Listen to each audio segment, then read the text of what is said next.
June 1వ తారీఖు నుంచి సినిమా థియేటర్ల బంద్ అనేటువంటి తీవ్రమైన నిర్ణయం తెర మీదకు వచ్చిన తర్వాత ఎందుకు ఈ వాతావరణం కల్పించబడుతుంది, జరుగుతున్నది ఏమిటి, దీన్ని ప్రోద్బలిస్తున్నటువంటి వ్యక్తులు ఎవరు, ఇవన్నీ అంశాల మీద ఒక విచారణ జరిగితే రేపొద్దున పరిశ్రమకు ఉపయోగపడే విధంగా కొన్ని విధానాలని మేము అవలంబించడానికి వీలుగా ఉంటుందనేటువంటి ఉద్దేశంతో ఎప్పుడైతే థియేటర్లు మూసివేత అనేటువంటి అంశం వచ్చిందో నేను హోమ్ సెక్రటరీ గారితో మాట్లాడి వారికి చెప్పాం, దీని మీద వెంటనే లోతుగా అంశాలను విచారించండి, తద్వారా ఏం జరుగుతుందో తెలుసుకోవాలి, దాన్ని బట్టి ఒక నిర్ణయాన్ని మనం తీసుకోవడం కుదురుతుందని చెప్పాం. ఆ ప్రాసెస్ స్టార్ట్ అవుతుంది.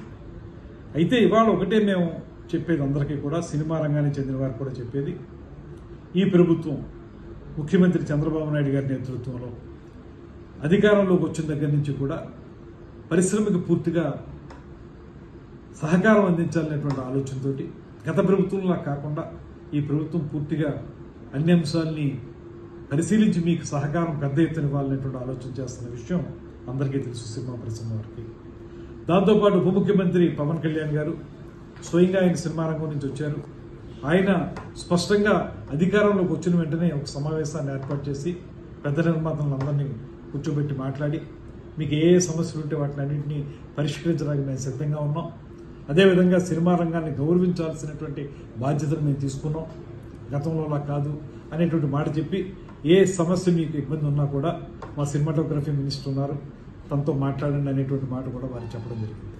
కేవలం అంతవరకు పరిమితం మాత్రమే కాకుండా ఎప్పుడైతే ఏ రకంగానూ సినిమా థియేటర్లకు సంబంధించినటువంటి ప్రైస్ హైక్ చేసుకోవాలనుకున్నారో వాళ్ళు, అది మాకు ఒక అప్లికేషన్ పెట్టడం, దాన్ని ప్రతి సినిమాకి కూడా ఏదో స్థాయిలో ఆ ప్రైస్ని హైక్ చేయటం, ఇవన్నీ జరుగుతూ వస్తూ ఉన్నాయి.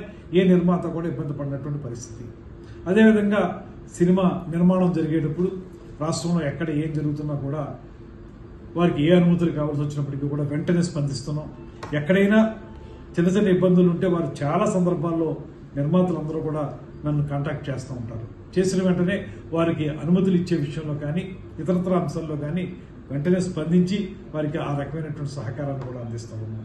ఇలాగ ఒక మంచి వాతావరణం నడుస్తున్నప్పుడు ఇప్పుడు సడన్గా థియేటర్లు మూసివేత అనేటువంటి అంశం తెర మీదకి రావడం అనేది ఎందుకు జరుగుతుంది, దీని వెనక ఏమైనా కారణాలు ఉన్నాయా, అది కూడా రేపు జూన్ 12వ తారీఖున పవన్ కళ్యాణ్ గారి సినిమా రిలీజ్ అవుతున్న సందర్భంలో ఎందుకు ఈ రకమైన వాతావరణం వచ్చింది.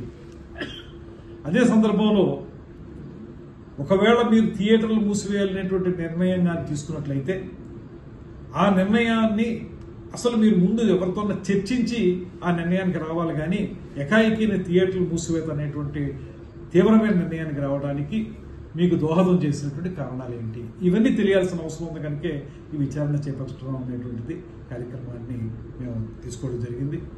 దీని ద్వారా ఒకటే మేము మనం చేసేది, ఇవాళ ఈ ప్రభుత్వం మీకు అత్యంత గౌరవం ఇస్తూ ఉంది, పరిశ్రమని అన్ని రకాలుగా కూడా ఆదుకోవడానికి సిద్ధంగా ఉన్నాం, కలిసి ముందుకు వెళదాం అనేటువంటి ఆలోచన చేయడానికి వీలుగానే కొత్తగా సినిమా సంబంధించినటువంటి పాలసీని తీసుకొస్తా ఉన్నాం.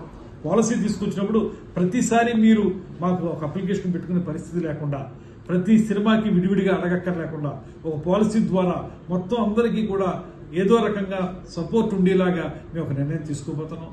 ఇంత మంచి వాతావరణంలో ఉన్నప్పుడు ఎందుకు ఈ సినిమా థియేటర్లు మూసివేత అనేటువంటి మాట ఎందుకు వచ్చింది అనేటువంటిది మాకు తెలియాలి. తెలిస్తే దాన్ని బట్టి రేపొద్దున పరిశ్రమలో ప్రొడ్యూసర్స్కి, ఎగ్జిబిటర్స్కి, డిస్ట్రిబ్యూటర్స్కి అందరికీ ఉపయోగపడే విధంగా మేము కొన్ని నిర్ణయాలు తీసుకోవడానికి అవకాశం ఉంటుంది. కనుక ఇది ప్రభుత్వం సహజంగానే ఈ విచారణ ద్వారా కొన్ని అంశాలను బయటికి తీసుకొచ్చి వాటి ప్రాతిపదికగా ఒక కార్యాచరణ ఏర్పాటు చేసుకోవడానికి చేస్తున్న ప్రయత్నం ఇది. దాన్ని తప్పనిసరిగా ముందుకు తీసుకెళ్తాం.